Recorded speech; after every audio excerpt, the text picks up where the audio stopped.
दोस्तों, जय भीम, नमो बुद्धाय।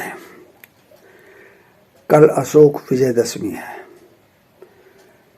जिसे ब्राह्मणवादी परंपराओं ने दशहरे का रूप दे दिया, जिसमें कहा जाता है कि रावण महाप्रतापी था, महाविद्वान था,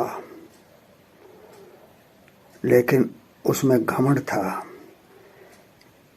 इसलिए उसके पुतले को जलाया जाता है। अब जहाँ तक रावण की बात है, ये तो रामायण में है और रामचरितमानस में है, जिसको तुलसीदास ने जो है अवधी भाषा में लिखा और फिर इसका मंचन होना शुरू हुआ देहातों में, कस्बों में, शहरों में। तो जब शुरू से ही हम बचपन से ही किसी नाटक को देखते हैं तो उसका हमारे मानस पटल पर अंकन हो जाता है और हम उसी को सत्य मानने लगते हैं, जबकि ऐसा नहीं है। अगर रावण को अहंकारी बताया गया, किस लिए बताया गया, एक भी प्रकरण इसमें नहीं दिया हुआ है कि ये उसका अहंकार को प्रदर्शित करता है। रावण ने रामायण के अनुसार और रामचरितमानस के अनुसार रावण ने सिर्फ अपनी बहन स्वरूपनखा के अपमान का बदला लेने के लिए सीता का हरण किया था और सीता को अपने महल में न रख के अशोक वाटिका में रखा था, जहाँ पर महिला पहरेदार रखी थी, पुरुष पहरेदार नहीं रखा था। जब भी वो उससे मिलने जाता था सीता से, तो अपनी पत्नी मंदोदरी को साथ लेकर जाता था। इसका मतलब वो स्वच्छ आचरण वाला व्यक्ति था। उसने सीता के साथ कोई अभद्र या गलत व्यवहार नहीं किया। और जहाँ तक राम की बात है, तो राम जब हनुमान के द्वारा राम को पता चला कि सीता जो है रावण के फला जगह पर है मौजूद, तो राम जब श्रीलंका की तरफ कूच करते हैं तो समुद्र बीच में आता है। तो समुद्र से प्रार्थना करते हैं कि हमें रास्ता दे। जब वो रास्ता नहीं देता है तो अपने धनुष पर बाण चढ़ा करके वो धमकी देते हैं समुद्र को कि अब मैं तुम्हें सुखा दूंगा। तब समुद्र साक्षात, अब देखिए जो पानी है वो मनुष्य रूप में कैसे आ गया। तो ये सब जो है रामायण, महाभारत और ये गीता, ये सब एक्चुअली ब्राह्मणों के मस्तिष्क की उपज है, सच्चाई उसमें कुछ भी नहीं है। तो समुद्र ने कहा कि आप मुझे क्यों सुखाना चाहते हैं, आपके पास तो नल नील है जो बहुत ही बड़े जो है निर्माण करता है, यानी कि इंजीनियर है। और नल नील कौन है? वो रीछ है। अब रीछ जो इंजीनियर बन गए। और हनुमान कौन है? जो उड़ करके श्रीलंका गया था और जो लक्ष्मण के मूर्छित होने पर एक पर्वत को ही उठा कर ले आया था। तो जब वो इतना बलशाली था और इस तरह से वो उड़ सकता था, तो क्या वो राम को और उसके दूसरे सैनिकों को वहाँ पर श्रीलंका नहीं ले जा सकता था? लेकिन ऐसा नहीं हुआ, बल्कि राम ने समुद्र को धमकाया कि तुम या तो मुझे रास्ता दो, नहीं तो मैं तुम्हें सुखा दूंगा। तो ये क्या दिखाता है? ये प्रदर्शित करता है कि राम में कितना अहंकार था, कितना गरूर था। और जब रामायण और रामचरितमानस के अनुसार राम सीता को सुरक्षित रावण के कब्जे से ले आते हैं, रावण का वध कर देते हैं, तो वो सीता को अहंकार वश कहते हैं कि तुम्हारी जो मर्जी हो वहाँ तुम चले जाओ, तुम मेरी तरफ से आज़ाद हो।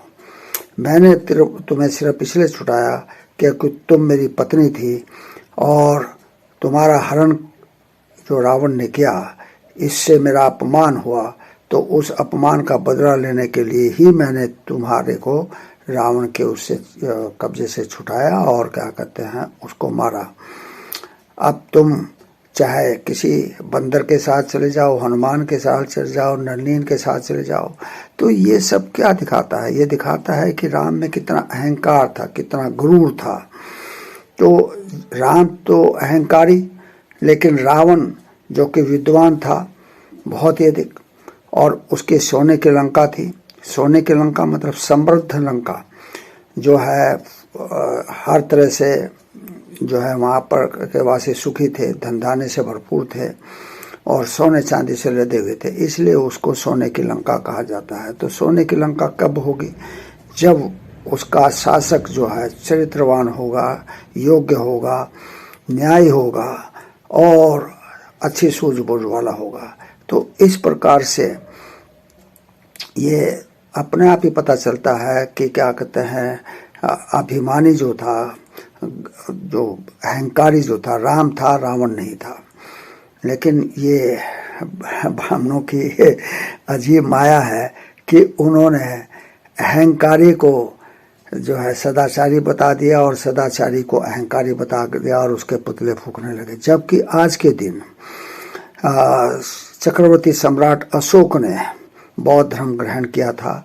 10 पारिमताओं को उन्होंने जो है ना त्याग दिया था, जो मनुष्यगत दोष होते हैं मनुष्य के अंदर, और उन्होंने बौद्ध धर्म के अनुसार अपना शासन चलने का संकल्प लिया था, जिसका पालन सम्राट अशोक ने जीवन भर किया। उन्होंने अपने राज्य में सिर्फ इंसानों के लिए नहीं बल्कि जानवरों के लिए भी जो है पीने के स्थान बनाए, यात्रियों के लिए, मुसाफिरों के लिए जो है धर्मशालाएं बनाई, उनके लिए उपचार का जो है ना अस्पताल बनाए, जानवरों के लिए भी, मनुष्य के लिए भी। और उनका शासन इतना बेहतरीन था कि उन के शासन की तरफ कोई भी व्यक्ति आंख उठाकर नहीं देख सकता था। उनकी जो राज मुद्रा थी वो चारों दिशाओं में बैठे हुए शेर ये बताते हैं कि वहाँ पर शासन व्यवस्था कितनी चाक चौबंद थी। उसके जो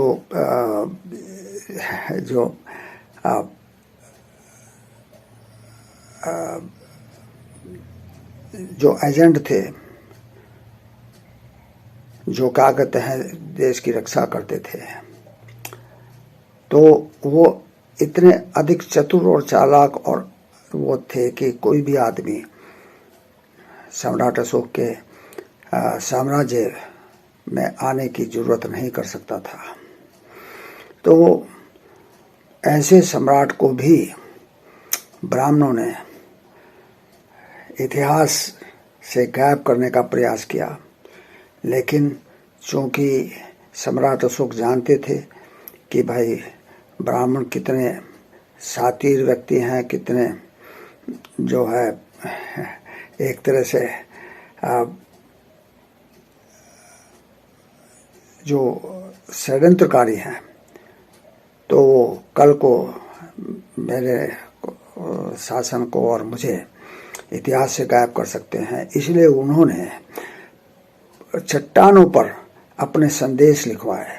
उन्होंने 84,000 स्तूप बनवाए पूरे भारत में, और भारत भी कितना, जो म्यांमार से लेकर के और ईरान तक फैला हुआ था, तिब्बत से लेकर दूर दक्षिण तक फैला हुआ था।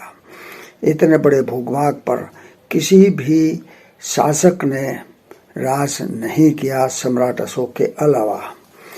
तो ऐसे शासक को गायब करके उन्होंने सोचा था कि भाई अब हम अपने धर्म को बहुत अच्छी तरह फैलाएंगे, यानी कि ब्राह्मणवाद को अच्छी तरह फैलाएंगे, और उन्होंने फैलाया भी।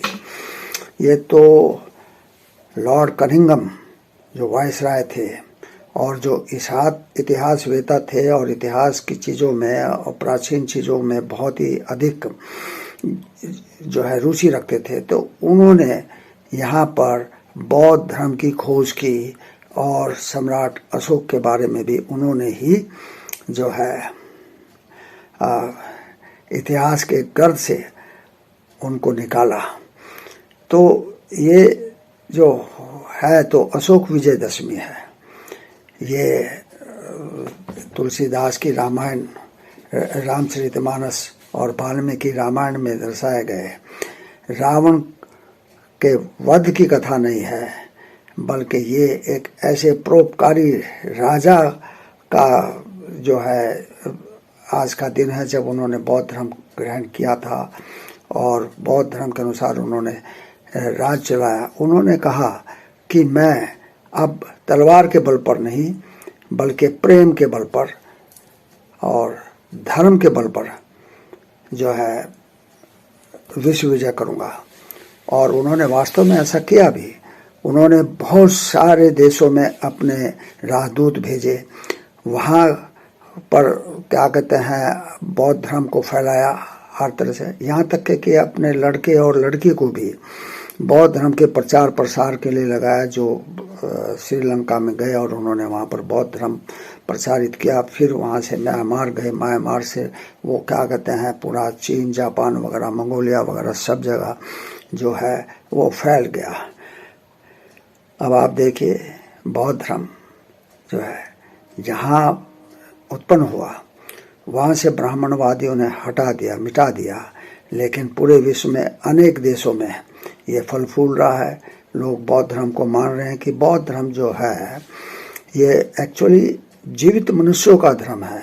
ये मरने के बाद तुम्हें स्वर्ग का लालच या नरक का डर नहीं दिखाता। तो इसी वजह से जो है इसको लोग अपनाते हैं, क्योंकि इसकी शिक्षाएं जो हैं मानवतावादी शिक्षाएं हैं जो हर प्राणी के साथ प्रेम करना सिखाती है, सौहार्द सिखाती है। प्रेम और सौहार्द ही ऐसी चीज़ है जिससे हम अच्छा जीवन जी सकते हैं, अपने लिए भी अच्छा जीवन जी सकते हैं और दूसरों का जीवन भी बेहतर बना सकते हैं। तो आज यानी कि 24 अक्टूबर को जो अशोक विजयदशमी है, इसकी सभी देशवासियों को बहुत बहुत बधाई। और मैं कामना करता हूँ कि सत्य उजागर होगा और षड्यंत्र जो है उसका पर्दाफाश होगा। जय भीम, नमो बुद्धाय।